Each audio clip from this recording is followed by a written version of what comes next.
அஸ்ஸலாமு அலைக்கும் வரஹ்மத்துல்லாஹி வபரகாத்துஹு. கண்ணியத்திற்குரிய முஃமினீன்களே, தூக்கத்தில் நாம் கனவு காண்றோம்.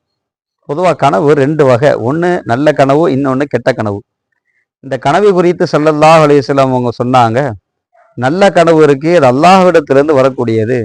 கெட்ட கனவு ஷைத்தானிடத்திலிருந்து வரக்கூடியது. யாராச்சும் தூக்கத்தில் கெட்ட கனவை கண்டால் ஸல்லல்லாஹு அலைஹி வஸல்லம் அவங்க சொல்கிறாங்க, ஒரு ரெண்டு விஷயத்த சொல்கிறாங்க, அதை நீங்கள் ஃபாலோ பண்ணுங்க அப்படிங்கிறாங்க. அதிலே முதலாவது, இடது பக்கமா திரும்பி 3 முறை அவர் எச்சிலை துப்பி கொள்ளட்டும் அப்படிங்கிறாங்க. அதாவது தூ தூ தூ இப்படி துப்புறோம்ல, இந்த மாதிரி அது துப்பி கொள்ளட்டும் அப்படிங்கிறாங்க. ரெண்டாவது சொன்னாங்க, அந்த கனவிலிருந்து யாரெல்லாம் என்னை பாதுகாத்துரு என்று சொல்லி அவர் துவா செய்து கொள்ளட்டும் அப்படின்னாங்க. இப்படி செஞ்சுக்கிட்டாருன்னு சொன்னா அந்த கனவு கண்ட அந்த கனவு அவருக்கு எந்த விதமான தீங்கையும் தராது அப்படின்னாங்க எம்பெருமான் செய்தனா முஹம்மது ரசூலுல்லாஹி ஸல்லல்லாஹு அலைஹி வஸல்லம். அதனால பெருமக்களை, இன்றைக்கு நல்ல கனவு காண்றதுலாம் ரொம்ப குறைஞ்சி போச்சு.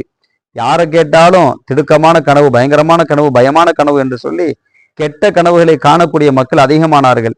நாம இது போன்ற கனவுகளை காணுகிற போது இந்த ரூட்டை நாமும் ஃபாலோ பண்ணுவோம்.